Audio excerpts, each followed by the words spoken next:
안녕하세요. 안녕하세요. 안녕하세요. 처음 뵙죠?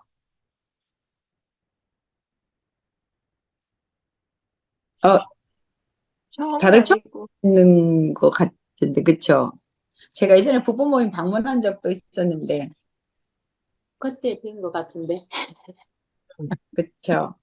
예. 잘 지내셨어요? 아, 한 달 동안 목요일마다 이렇게 교재 나도 달라고 하셔갖고, 음, 너무 기쁘고, 그, 주님 말씀이 사실은 너무 재밌잖아요? 너무 신기하고, 읽으면서 사실은 진짜 너무 놀라고 감동받을 때가 많은데 그래서 제가 한 달 동안 어떤 말씀을 나누어야 할까 고민을 해보니 너무 많아서요.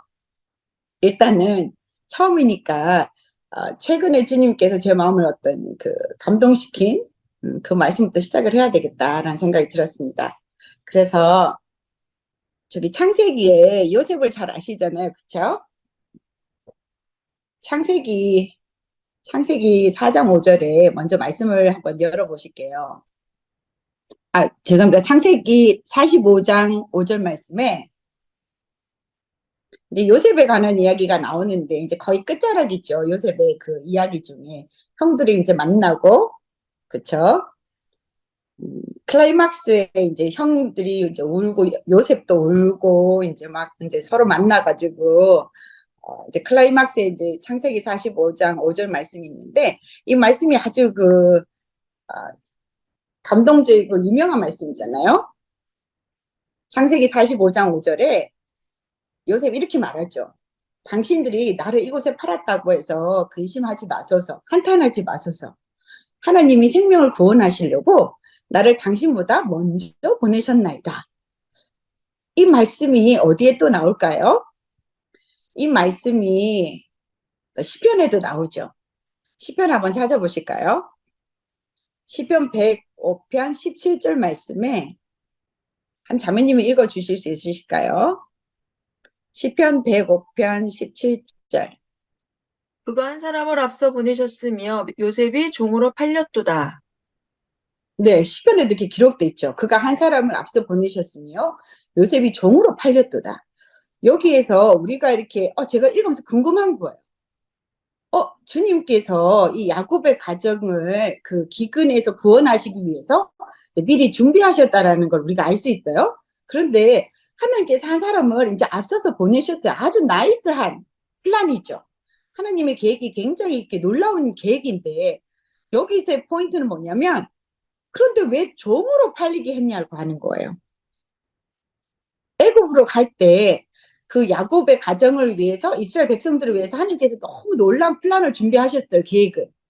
그런데 그 계획이 해필이면 이 시편에 기록된 대로 요셉이 종으로 팔렸다고 하는 거예요. 하나님의 계획 속에 우리는 들어가기를 원하지만 이런 장면을 연출하기는 우리는 원하지 않죠.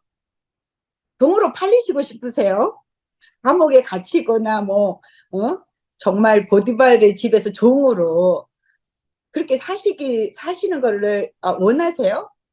사실 우리 마음에는 하나님의 계획 속에 제가 들어가서 하나님의 계획대로 저를 살게 하시기를 우리는 기도해요. 그런데 사실 솔직하게 우리 마음을 보면 이런 장면이 연출되기는 원하지 않아요. 고난과 역경은 우리가 거절하죠. 그리고 그런 것들이 닥쳐질 때 금방 좌절하고 금방 실망하고 금방 낙담하게 돼요. 그리고 많은 분들이 주님을 떠나게 되고 배신감을 느끼죠, 주님한테. 근데 이 요셉을 보면 제가 이제 이 17절 말씀을 읽고 아, 이 나이트한 플랜에 우리 들어가기를 원하지만 왜 하나님은 하필 요셉을 종으로 팔리게 하셨을까? 이게 이제 제 마음에 질문이 들어온 거예요. 그랬는데 요셉이 이거를 지금 표현하고 있죠. 제3자가 말하고 있는 것이 아니라 이제 창세기 45장 5절에는 이 시편에 기록된 것처럼 하나님의 플랜에 대해서 시편에서 말하고 있는데 이 창세기 45장 5절에서 요셉이 정확하게 그걸 말하고 있어요. 자신의 입으로. 제3자가 이건 표현한 것이 아니라 요셉이 스스로 말하고 있는 거예요. 하나님이 생명을 구원하시려고 나를 당신들보다 먼저 보내셨다. 그런데 요셉의 생애를 잘 보면은 요셉이 감옥에 갇히고, 그쵸? 감옥에서 나오기 위해서 관원장들에게 부탁을 하고 막 그렇게 말을 해요. 이 5절 말씀에 요셉의 믿음을 보면서 하나님께서 왜 그렇게 하셨는지를 이해하게 됐어요. 우리가 시편 23편 말씀을 너무나도 좋아하시죠? 아마 다 암송하실 거예요. 우리의 가장 좋아하는 시편 23편 말씀이잖아요. 근데 시편 23편 말씀을 한번 열어보세요. 우리가 자세하게 이 시편 23편 말씀을 묵상하면 좋을 것 같아요. 시편 23편 말씀을 보면은 너무 유명하고 우리가 좋아하고 암기하는 말씀인데 어디에 우리가 꽂히냐면은 1절 말씀에 꽂히죠. 여호와는 나의 목자시니 내게 부족함이 없으리로다. 너무 멋지고 근사해요. 여호와가 나의 목자시기 때문에 나는 이제 부족함이 없겠다. 그러면 반대로 우리는 무엇을 생각하냐면은 여호와가 나의 목자시기 때문에 나는 모든 것이 풍족하고 모든 것이 안전하며 모든 것이 완벽할 것이다. 우리가 기대하는 것은 이거인 거예요. 그래서 하나님께서 시편 109편 말씀에 하나님의 그 계획 속에 요셉을 종으로 팔리게 한 것에는 이 시편 23편 말씀을 동일하게 고백하도록 하시는 데는 이유가 있지 않나 하는 마음이 들었어요. 이 시편 23편 말씀을 보면은 1절에서 내게 부족함이 없다고 시작을 해요. 그런데 과연 그런지 한번 잘 살펴보세요. 2절 말씀에 그가 나를 푸른 풀밭에 누이신다. 그러면 푸른 풀밭에 눕기 전에는 어디에 누워 있었다는 뜻일까요? 엉망진창인 맨바닥이나 시궁창에 누워 있을 수도 있었겠죠. 중요한 것은 그 전에 푸른 풀밭에 누워 있지 않았다고 하는 뜻이에요. 시궁창이나 들판이나 뭐 세면이나 흙 도로 위에나 이렇게 험난한 것에 누워 있었다고 하는 뜻이죠. 그랬기 때문에 이런 푸른 풀밭에 그가 나를 누이신다라고 하는 고백을 할 수 있는 거죠. 그래서 우리는 2절 말씀을 보면 하나님이 나의 목자시기 때문에 내게 부족함이 없어. 나는 그래서 푸른 풀밭에 항상 누워 있을 거야. 천만의 말씀이죠. 이 말씀은 그런 말씀이 아니에요. 우리가 살아가면서 돌밭이나 들판이나 뭐 시궁창이나 그런 곳에 누워 있을 수 있다는 뜻이죠. 그렇지만 그렇게 누워 있다가도 하나님께서 나를 푸른 풀밭에 누이실 거라고 하는 것을 말하고 있는 거, 기대하고 있는 거예요. 두 번째 또 보면은 쉴만한 물가로 인도하시는도다. 쉴만한. 그러면 쉼이 필요하다는 뜻은 어떤 상태였다는 거예요? 그 전에는 지치고 힘들고 답답하고 고생스럽고 그런 내 상태였다고 하는 거예요. 그래서 큰 힘들고 무거운 짐 속에 있을 때 하나님께서는 내가 쉴 수 있도록 쉴만한 쉼이 가능한 나를 조용한 물가나 계곡으로 나를 인도하셔서 그 모든 무거운 짐으로부터 나를 쉬게 하실 분이라는 것을 고백하고 있는 거예요. 그래서 우리가 이 시편 말씀을 23을 착각하고 있어요. 여호와가 나의 목자시면 나는 부족함이 없다. 완벽하고 퍼펙트하다. 근데 그것을 고백하고 있는 시가 아니라는 마음이 들었어요. 제가 이것도 깊이 묵상할 때 마음이 너무 감동이 됐어요. 그렇구나. 우리의 삶 속에서 푸른 풀밭이 필요하다는 뜻은 험난한 곳에 있고 쉴 만한 물가가 필요한 뜻은 너무 수고하고 무거운 짐 속에 내 자신이 갇혀있고 답답함 속에 있을 때구나. 그리고 3절 보세요. 내 영혼을 소생시킨다. 그러면 내 영혼이 소생을 받아야 된다는 뜻은 무슨 뜻이겠어요? 내 영혼이 바짝 말라서 죽어가고 있다는 뜻이죠. 그래서 이 시편 말씀은 부족함이 없는 것을 고백하고 있는 시가 아니에요. 내 상태가 지금 어떤지를 말하고 있는 거예요. 그런데 우리랑 전혀 다를 바가 없죠. 그래서 제 이 시편 23편 말씀이 제 마음에 큰 위로가 됐어요. 하나님께 정말 사랑받았던 다윗도 이렇게 힘든 무거운 짐 속에 살았고 쉼이 필요했고 푸른 풀밭에 주님이 데리고 가신 만큼 그런 힘든 인생을 살았어요. 그리고 4절 보세요. 내가 사망의 음침한 골짜기로 다닐지라도 이제는 정확하게 표현하고 있죠. 사망의 음침한 골짜기로 다니는데 1절하고는 전혀 안 맞죠, 내용이. 1절에는 여호와는 나의 목자시니 나는 부족함이 없다 라고 말하고 있는데 이 시편 23편 말씀은 결코 그거를 얘기하고 있는 게 아니에요. 나는 너무 힘이 필요하고 피곤하고 힘들고 나는 지금 시궁창 속에 박혀 있고 내 영혼은 지금 다 죽어가고 있고 나는 음침한 사망의 골짜기로 다니고 있다. 이것을 말하고 있는 거예요. 그런데 여호와가 나의 목자가 되심으로 반전이 일어나게 되죠. 그 해를 나는 두려워하지 않는다 라고 고백하고 있는 거예요. 주의 지팡이와 막대기가 필요하다는 뜻은 뭐겠어요? 이리 때가 나를 잡아먹으려고 도사리고 있다는 거죠. 그래서 이 시편 23편 말씀은 아주 귀한 반전이 있는 그런 시구나. 제가 이 말씀을 그렇게 이해했을 때 너무 큰 축복이 됐어요. 그리고 실제로 제게 너무 많은 일들이 이제 필리핀에서 일어나잖아요.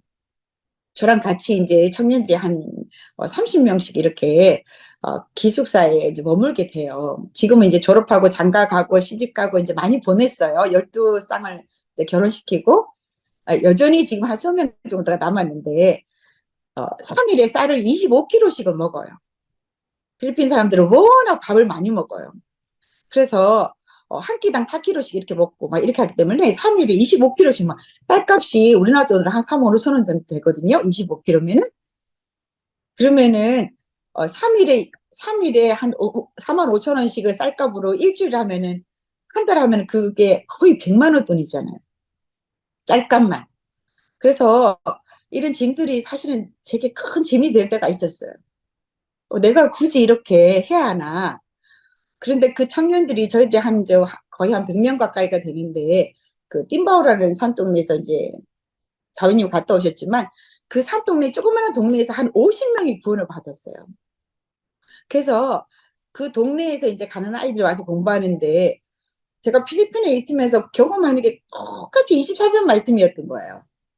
너무 힘들고 지치고 피곤하고 그리고 몸이 또 제가 약했기 때문에 이제 보홀해서 제가 이제 응급실 실려가고 저는 저 부종맥도 있다고 의사 선생님이 말씀하시고 그리고 알레르기 천식도 있다고 말씀하시고 저를 보면은 굉장히 약하고 그래요. 그래서 이 사망의 음침한 골짜기로 저를 데리고 갈 때가 굉장히 많아요. 저의 약한 육신이. 그래서 호흡곤란이 가서 응급실 실려가기도 하고 막 그래요. 심장이 막 빨리 뛰기도 하고 그래서 저를 종종 사망의 음침한 골짜기로 데리고 가요. 그리고 여기는 필리핀은 이제 또 의료시설이 굉장히 낙후됐잖아요. 그러면 이제 그런 두려움이 몰려오죠. 갑자기 뭐 이렇게.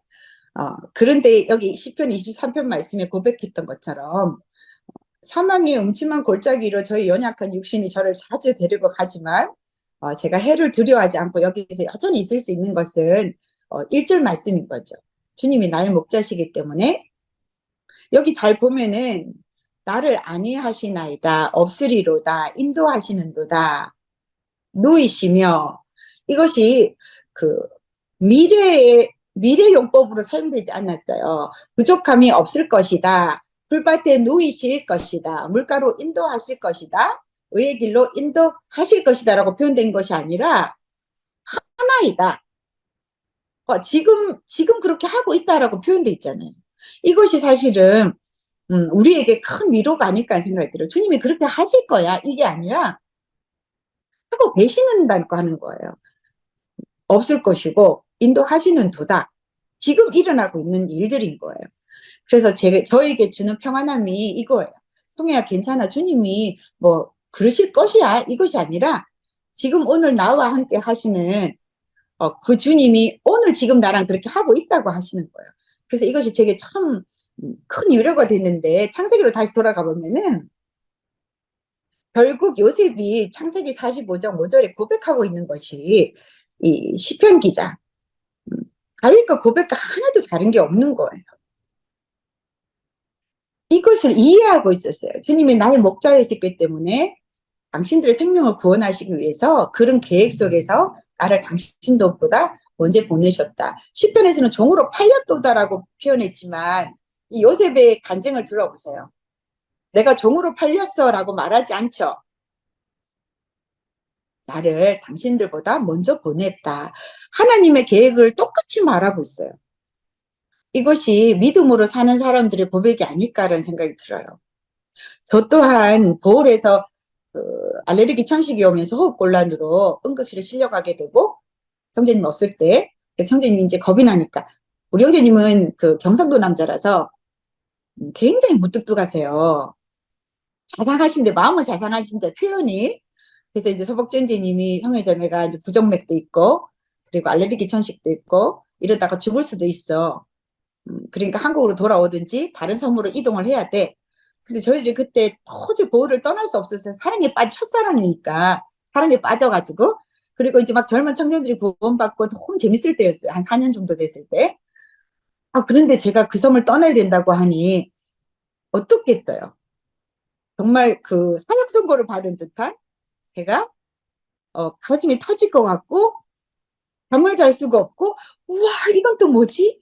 하나님이 나를 그렇게 힘들게 이 필리핀 선교하러 보내셨는데 이제 다른 섬으로 그것도 형제님이랑 떨어져서 나 혼자 아이들 셋을 데리고 이 낯선 나라에 총기 사건도 매일같이 일어나는 이 섬에 내가 다른 섬으로 가야 된다고? 정말 상상할 수 없고 너무너무 슬픈 진단이었어요. 형제님도 상상할 수가 없었죠. 저를 이렇게 다른 섬으로 혼자 보낼 수도 없고 같이 갈 수는 더더욱 없고 보호 선교는 이미 시작이 되었고 그러니까 형제님이 아이 자기야 참아봐라. 감기약 좀 먹고 알레르기 약 먹으면 괜찮을 것 같아 참아봐라. 그래서 이제 몇 개월을 더 버틴 거죠. 그러다가 형제님이 까불러 섬전도 가셨을 때 아이들 데리고 혼자 있을 때 제가 쓰러진 거죠. 호흡이 안 돼가지고. 그러면서 이제 그 필리핀 형제들이 저를 안고 응급실로 달려갔어요. 그래서 혀 밑에다가 이제 부정면이 올 때 혀 밑에 조그맣게 넣는 그 파란 알약을 이제 넣어주시고 산소호흡기를 다 이제 대주고 막 그렇게 이제 호흡이 돌아왔어요. 제가 깼더니 이제 필리핀 보홀 청년들이 복도에 앉아서 펑펑 울고 있는 거예요. 이제 아따사라가 죽을 줄 알고 이제. 그래서 제가 이제 그렇게 깨나서 밖에 나가서 하나님 나 살려줬으니까 이제 울 필요가 없어. 이제 눈물을 그쳐라. 이제 그렇게 농담을 하면 집으로 돌아왔어요. 그 사건 이후로 형제님이 가슴이 철렁하신 거죠. 내가 섬으로 전도 갔을 때 자매가 죽으면 애 셋만 낳대. 그때 우리 애노기가 뭐 6살에 갔으니까 10살 정도 됐을까요? 9살? 너무 어리죠. 아이들이 3학년, 4학년 뭐 이렇게. 그래서 형제님이 이제 배낭을 메고 그러면은 섬을 가보자 하고 둘이서 이제 앉아서 이제 지도를 펴고 보홀이랑 가장 가까운 섬을 찾다 보니까 세무로 이미 선교사들이 계시고 두마게티라는 섬이 2시간 걸리는 가장 가까운 섬인데 아직 아무도 이제 선교사가 없었어요. 그래서 형제님이랑 둘이 배낭을 메고 이제 두마게티 섬으로 배를 타고 오게 된 거죠. 그러면서 트라이시클이라는 그냥 매연이 팡팡 나는 오토바이 있어요. 트라이시클이라고 옆에 있는 오토바이를 운전하는 그거를 둘이서 타면서 이제 매연을 막 마시는 거죠. 여기는 공기가 나에게 괜찮나 안 괜찮나. 하루 종일 오토바이 매연을 마시고 다닌 거예요. 마스크도 하지 않고. 그런데 너무 신기하게도 콧물, 기침, 재채기, 가슴에서 이렇게 고양이 소리, 그게 딱 사라진 거예요. 그래서 형제님이, 자기야, 너무 신기하네. 하루만 더 있어보자. 그래서 하루만 계획하고 갔다가, 이틀 밤을 자게 됐어요. 그리고 증상이 싹 사라졌어요. 그리고는, 우리 둘이서 이제 바다에 서서, 부두에 서가지고, 하나님이 자기 진짜 여기로 보내시려고 하시나? 하면서 둘이 이제 돌아갔죠, 보홀로. 그때까지만 해도 하나님의 길을 전혀 알 수 없었어요. 보홀로 갔는데, 보홀에 딱 도착하자마자 재채기를 하기 시작하면서, 콧물, 눈물, 재채기와 밤이 되니까 다시 여기, 그르릉 하는 그 천식기가 다시 올라오기 시작했어요. 그래서 형제님이 이제 급하게, 안 되겠다. 자기가 그럼 이제 두마게띠로 가자 해서, 그 뒷이야기는 사실은 책을 한 권을 쓸 정도로 너무 길어요. 많은 이야기들이. 제가 조금씩 나눠서 이야기 드릴게요. 그래서 제가 이 두마게띠라는 섬으로 아이들 셋만 데리고 오게 됐어요. 그래서 제가 이제 한 19년이 됐거든요. 벌써 2005년도에 왔으니까. 여기에 제가 오래 살았어요. 오래 4년 살고 여기는 벌써 15년. 그쵸. 그래 19년. 여기는 한 12년 정도 살았어요. 형제님은 월요일날 오셨다가 수요일날 가시기 때문에 일요일날 집회를 보홀에서 마치시고 월요일날 잠깐 가족들 만나러 와서 쉬시고 수요일날 집회할 때 또 나가세요. 그러니까 거의 아들 셋만 데리고 제가 여기서 생활했죠. 그래서 그 동안에 하나님이 제게 어떻게 남편이 되시고 어떻게 친구가 되시고 아는 사람이 한 명도 없었어요. 이곳에 정말 아는 사람이 한 명도 없고 지인도 없고 정말 아이들 셋만 데리고 여기로 온 거니까 제가 이 말씀이 너무 읽을 때 눈물이 났어요. 요셉이 5절에서 그렇게 고백하죠. 괜찮아요, 괜찮아요. 하나님이 생명을 구원하시려고 나를 당신들보다 먼저 보내셨어라고 표현했지만 종으로 팔렸을 때, 너미 속에 빠졌을 때 아무도 도와주지 않았잖아요. 그리고 보디발에게도 종으로 팔려갔을 때 아무도 아는 사람이 없었어요. 그곳에서 오로지 혼자 버텨내야 되잖아요. 그리고 감옥에 또 보내게 됐어요. 억울하게. 그때도 요셉은 그 시간을 혼자 보내줘야 됐어요. 그런데 요셉이 그 모든 과정을 끝났을 때 하나님께서 이제 총리가 되게 하셨어요. 그때 요셉이 비로소 이 고백을 하게 돼요. 괜찮아요. 근데 여기서 5절에 보면은 한 번도 그것에 대해서 언급하지 않아요. 내가 종으로 팔렸을 때 내 기분이 어땠는지 알아요? 내가 구덩이에 빠졌을 때 내 기분이 어땠는지 알아요? 감옥에 있을 때 내가 어땠겠어요? 이런 거를 따지지 않아요. 아무런 의미가 없어졌어요. 그때 요셉이 느꼈던 슬픔과 외로움과 고난과 고뇌가 아무런 의미가 없어졌어요. 왜냐하면 하나님의 계획을 요셉은 이제 알게 된 거예요. 총리가 돼서 딸을 구하러 왔을 때, 하나님께서 나를 먼저 보내셨기 위해서 그렇게 하셨던 거구나. 그거를 요셉이 깨닫고 나니까 그런 것들이 아무런 그 자신의 외로움과 고통들이 의미가 없어진 거예요. 그래서 시편 23편 말씀도 그래서 그 시가 나왔던 거구나 이 생각이 들었어요. 제가 제 삶을 돌아보면은 너무 많이 울고 많이 힘든 시간들이 많았어요. 필리핀에서. 그런데 지금 이제 제가 총리는 아직 안 됐지만 지금 주님께서 많은 일들을 이루셨어요. 교회도 이제 짓게 하시고 성도들도 굉장히 많고 이제 학교도 이제 잘 짓게 하시고 지금 이제 돌아보니 주님께서 나에게 그 공기 알레르기를 생기게 하시고 보호를 떠나게 하시고 이곳에도 구원받을 영혼들이 너무 많고 그래서 형제님과 저를 이렇게 헤어지게 뭐 둘이가 볼에 있으면 좋겠지만 시간은 짧고 할 일은 많고 추수는 해야 하고 일꾼은 적고 주님이 이렇게 따로따로 살아가도 분리시킨 것에는 하나님의 계획이 있으셨구나. 그래서 나를 여기로 보내셨던 거구나 하는 게 이제 분명해졌죠. 그래서 그 요셉의 고백이 제게 참 축복이 됐어요. 그래서 우리가 믿음으로 산다고 하는 것은 이런 고백을 할 수 있는 근데 그렇게 하게 된 이유가 또 있어요. 여기 보면은 창세기 45장 8절에 보면은 다른 표현을 하고 있죠. 창세기 45장 8절에 보면은 나를 이리로 보낸 이는 당신들이 아니요 하나님이시라. 사실은 형아들이 요셉을 종으로 팔았어요. 그런데 요셉이 말하기를 당신들이 나를 보낸 게 아니라 하나님이다. 하나님이 나로 바로에게 아버지를 삼으시고 그 온 집의 주로 삼으시고 애굽 온 땅의 통치자로 삼았다.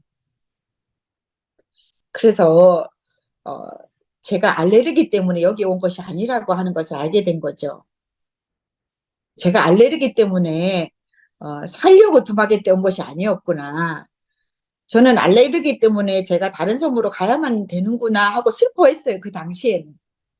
왜 하나님은 나를 알레르기를 고쳐주시면 좋잖아요. 근데 왜 알레르기 있는 천식을 고치시기는커녕 생기게 하셔가지고 나를 남편과도 떨어지게 하시고 내가 좋아하는 보홀섬에 나가게 하실까 생각했어요. 슬펐어요. 근데 그것이 아니라 지금 고백하죠. 나는 두마게떼 온 것이 내가 알레르기 때문에 온 것이 아니구나. 당신들이 나를 보낸 게 아니다. 알레르기 때문에 제가 여기 온 것이 아니라 하나님께서 나를 보내신 거구나. 그 출애굽기 4장을 먼저 잠깐 넘어가서 보면은요. 여기에도 제가 재미난 교훈을 받은 게 있어요. 출애굽기 4장 10절에 보면은 다 찾으셨을까요? 한 자매님이 읽어주실래요? 출애굽기 4장 10절. 모세가 여호와께 고하되 주여 나는 본래 말에 능치 못한 자라 주께서 주의 종에게 명하신 후에도 그러하니 나는 입이 뻣뻣하고 혀가 둔한 자니이다. 여기에 재미난 것이 있어요. 자매님들 찾으셨어요? 모세가 뭐라고 말하냐면은 나는 본래 말을 잘 못하는 자다. 그런데 주님께서 나에게 명령하신 후에도 역시 그러하다.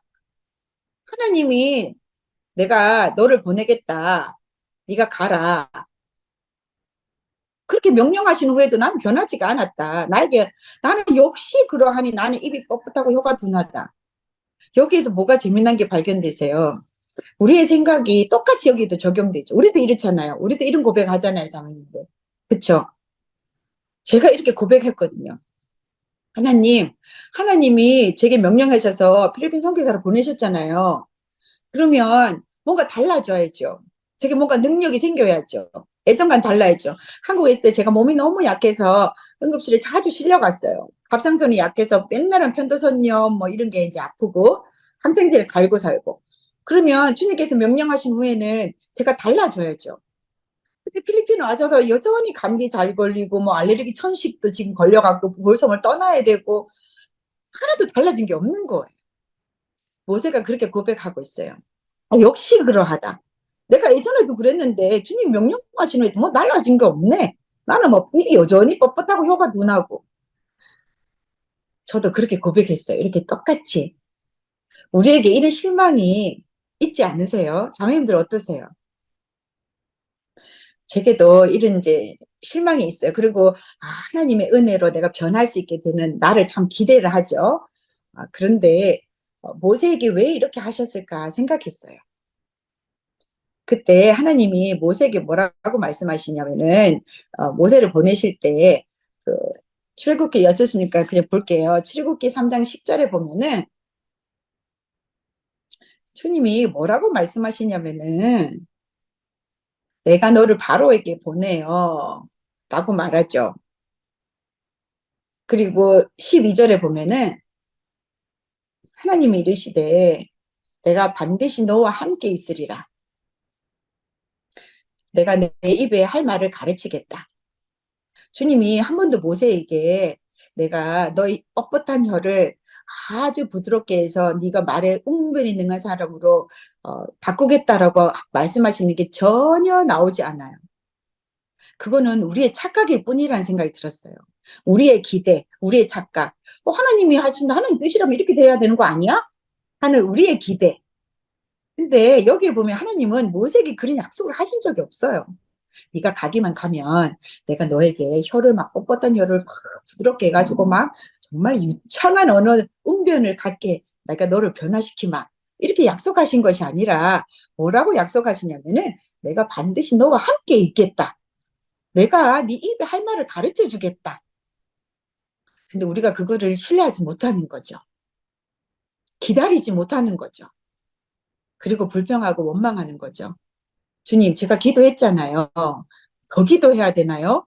더 기다려야 되나요? 왜 주님은 상황을 변화시키지 않고 바꾸시지 않으세요? 우리의 기대, 우리가 하나님은 이렇게 하셔야만 맞다고 생각하는 우리의 나름, 나의 기대를 만들고 있지는 않나. 제 마음에 이런 생각이 들었어요. 그래서 주님이 이렇게 하시는 것은 이것을 가르치기 위해서 내가 반드시 너와 함께 있겠다. 그냥 가끔이 아니고 반드시. 그래서 이것을 우리가 믿고 신뢰하지 못하면 우리는 절대로 믿음의 사람으로 살아갈 수 없겠구나. 주님이 이렇게 제게 교훈을 주시는 건데 시간이 진짜 빨리 가죠. 그래서 다른 포인트로 넘어가면 요셉이 이제 이렇게 할 수 있었던 게 뭐냐면 이게 제가 주님 자매님들과 사실은 나누고 싶은 거예요. 제게 최근 들어서 너무 감동됐던 게 작년에 이제 50장에, 창세기 50장에 요셉이, 이제 유언을 하죠. 요셉이 이제 죽게 되는 장면이 나오죠. 이제 창세기 50장 25절에 보면은 25절, 24절부터 읽을게요. 요셉이 그의 형제들에게 이르되 나는 죽을 것이나 하나님이 당신들을 돌보시고 당신들을 이 땅에서 인도하여 내사 아브라함과 이삭과 야곱에게 맹세하신 땅에 이르게 하시리라. 25절에 보면은 또 이렇게 나오죠. 요셉이 또 이스라엘에게 자손에게 맹세하여 이르기를 하나님이 반드시 당신들을 돌보신다. 당신들은 내 해골을 메고 올라가라. 그런데 여기 보면은 여기 돌보시다 하는 단어가 나오죠. 제가 조금 이따가 읽을 건데 출애굽기에는 다른 단어로 이제 표현되어 있는데 여기 돌보신다 하는 것에 이 뜻이 무슨 뜻이 있냐면은 찾아오신다라는 뜻이 있어요. 그래서 우리가 생각할 때는 여기 돌본다라는 그 표현 때문에 뭐 이렇게 take care, 그냥 뭐 이렇게 또닥또닥 해주는 돌보심, 뭐 불필요할 때 뭐 이렇게 뭐 채워주시는 그런 돌보심. 우리 표현은 돌보심이 이제 그렇게 되어 있잖아요. 근데 여기에서 돌보시다라는 그 단어는 방문하다, 찾아가다 그런 뜻으로 이제 쓰였거든요. 그래서 여기 그 출애굽기 3장 8절을 보면은 출애굽기 3장 8절에 보면은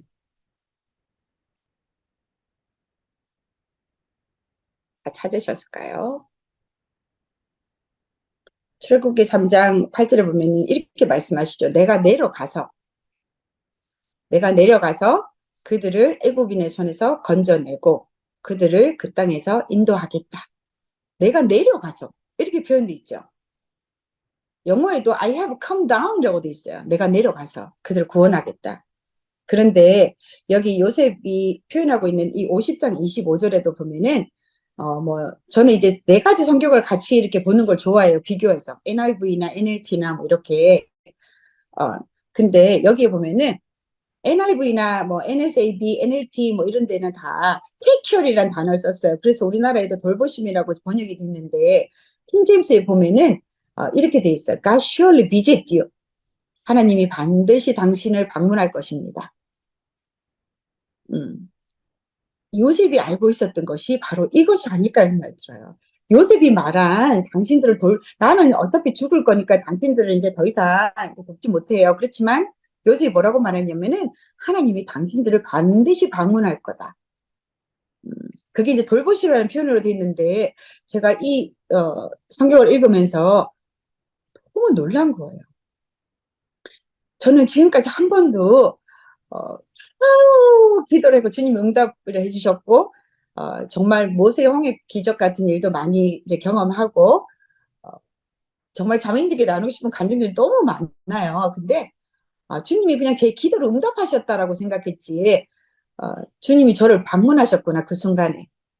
그렇게 제가 물론 뭐 또 어떤 분들은 문법적으로 그대로 뭐 그렇게 받아들여서는 안 돼 이렇게 표현하실지 모르겠어요. 근데 저는 성경을 읽을 때 그냥 성경에서 말씀하고 있는 그대로를 저는 이렇게 받아들이고 축복을 많이 받거든요. 그래서 뭐 돌보심이 똑같죠. 주님 우리를 방문하신 이유는 돌보시기 위해서니까. 근데 그 표현의 차이가 미묘하게 제게 다른 감동을 줘요.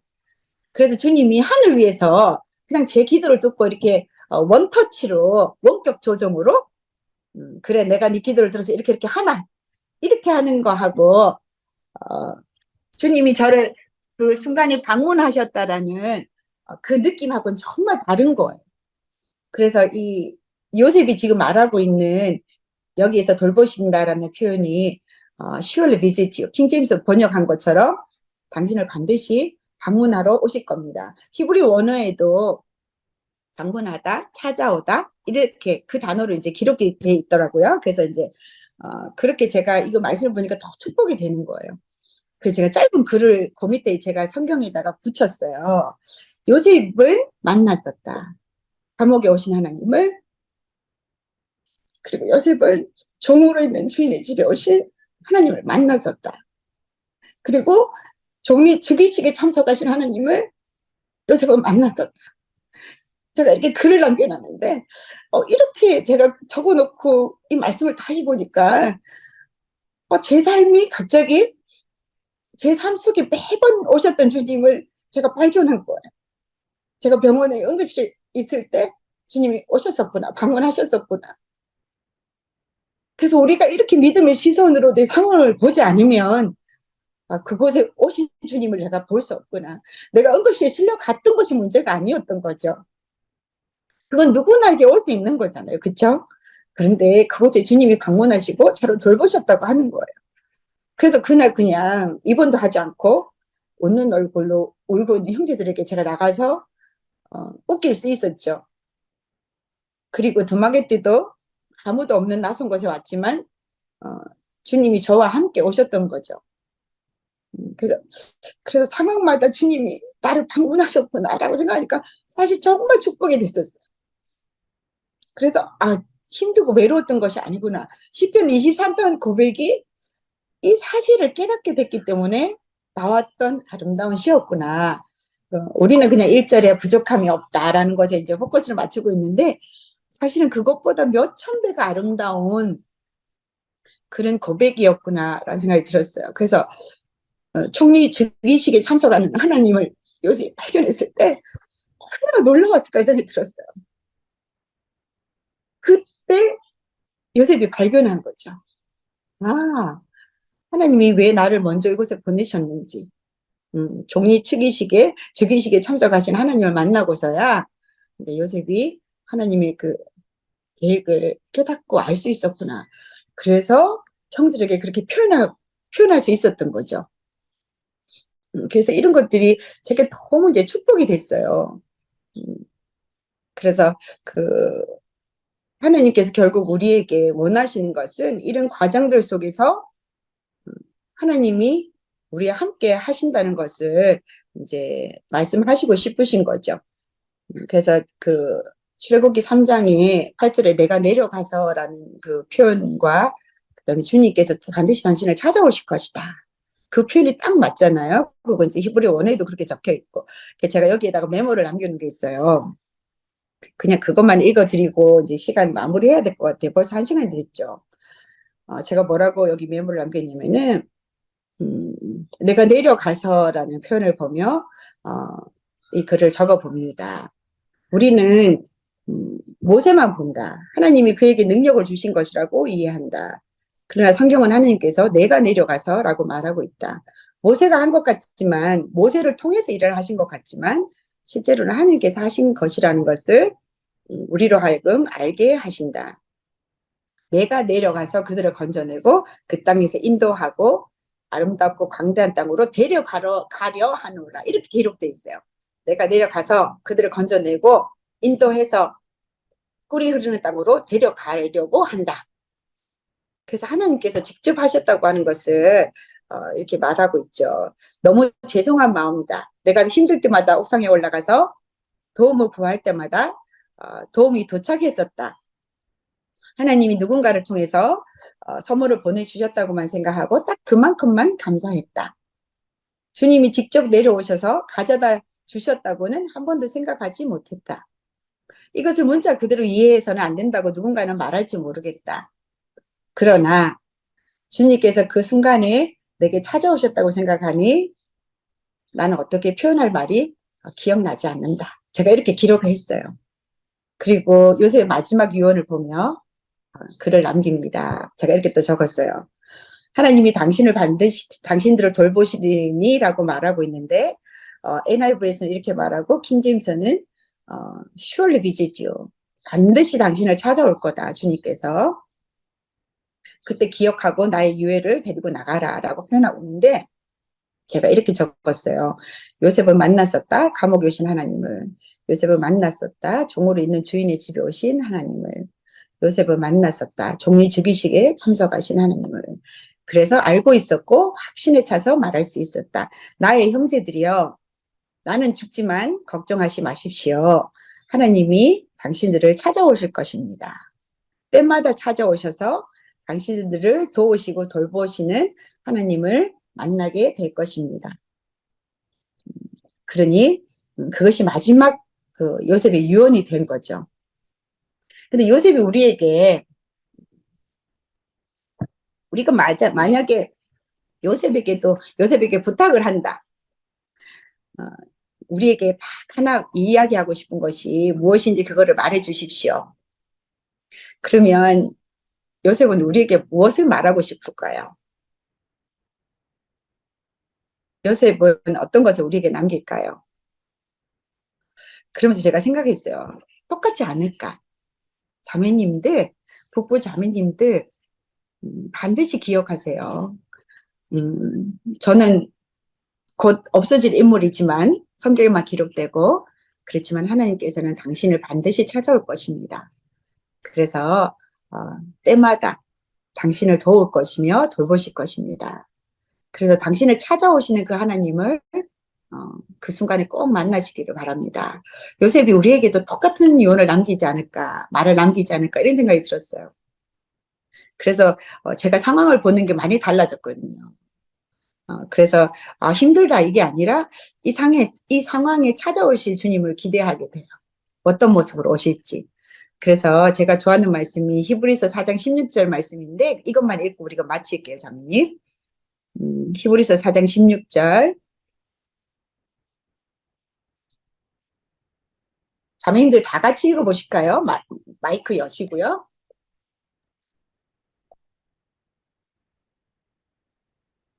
준비되셨을까요? 자, 시작. 그러므로 우리가 우리는 긍휼하시고 받고 다 굽는 은혜를 얻기 위하여 은혜의 보좌 앞에 단독 나아갈 것이니라. 네, 제가 참 은혜를 받은 말씀인데 여기도 보면 뭐라고 얘기하냐면은 때를 따라 돕는 은혜. 제가 참 좋아하는 표현이에요. 때를 따라 돕는 은혜. 영어 성경에 뭐라고 되어 있냐면은 그 은혜를 찾아라. Find grace to help us in our time of need. 우리가 진짜 도움이 필요한 그 시간에, 그 순간에 우리를 도우시는 하나님의 은혜를 찾아라. 이렇게 직역할 수 있어요, 영어로는. 그래서 우리 형제들이랑 같이 우리는 돕는 은혜를 찾는 연습을 해요. 상황이 안 좋거나 힘들 때 그 속에 있는 하나님의 은혜. 그거를 발견할 수 있는 사람이 믿음의 사람이지 않을까. 우리는 많이 다 모세처럼, 다윗처럼, 요셉처럼 그렇게 고백하는 믿음의 사람이 되기를 원하지만 사실은 그분들이 지나온 순간순간을 보면 고난과 역경과 힘든 순간들이 너무 많았죠. 우리하고는 비교가 안 되죠. 그런데 그런 속에서 이분들이 그런 고백을 할 수 있었던 것은 때를 따라 그때 도움이 필요할 때마다 도우셨던 주님을 만났었기 때문에 이런 고백들을 하고 믿음의 선진들이 되지 않았을까. 제가 발견한 그 교훈들이에요. 그래서 저도 때를 따라 우리가 정말 그 도움이 필요한 그 순간순간마다 저를 찾아오셔서 도와주시는 그 주님을 발견하고 제가 너무 감동을 받죠. 그래서 주님께 참 감동받고 살아요, 제가. 그래서 너무 나누고 싶은 교제도 많고 사실은 너무 많아요. 우리 청년들에게도 제가 학생들에게도 오면은 우리 주님은 하나님은 너무 섬세하신 분이다. 제가 이렇게 표현해요. 위대하고 거룩하고 뭐 광대하시고 우리는 주님을 막 이렇게 표현하잖아요. 막 어마무시 광대하시고 막. 근데 저는 주님을 표현하라고 했을 때 딱 하고 싶었던 말이 뭐냐면은 굉장히 섬세하신 분이다. 너무 작은 것까지도 너무 세밀한 것까지도 섬세하게 제 마음을 만지시고 보살피시고 도닦여 주시고 뭐 이런 것까지 하나님이 뭐 이런 것까지 그렇게 생각하시나 할 정도로 제게 그렇게 하시는 주님을 발견하고 저에게는 주님은 너무 섬세하시고 부드러우시고 물론 광대하신 건 기본이시지만 그렇게 디테일하신 분이구나. 그래서 그 요셉의 유언을 주님이 당신을 찾아오실 것입니다 라는 그 표현으로 인해서 제 마음이 참 축복됐었어요. 그래서 오늘은 첫날이니까, 그리고 2024년이 시작되는 해니까, 자매님들도 이것을 기억하고 1년을 살아가신다면, 우리에게 정말 풍성한 2024년이 되지 않을까. 그래서 2024년 12월 31일이 됐을 때, 내가 이런 많은 과정과 환경 속에 있었지만 그 속에 찾아오셨던 하나님, 그래서 때를 따라 나를 도와주셨던 하나님, 그분에 대한 간증들이 아마 많지 않을까. 그래서 다른 분들에게도 많이 나눌 수 있지 않을까. 그래서 시작하는 시간이니까 저랑 같이 자매님들도 우리 삶 속에 있는 돕는 은혜를 주시는, 그리고 우리를 때마다 찾아주시는, 방문하시는 그 하나님을 만나시면 좋겠다. 그런 마음이 들어서 제가 이 부분을 교제를 나눴습니다.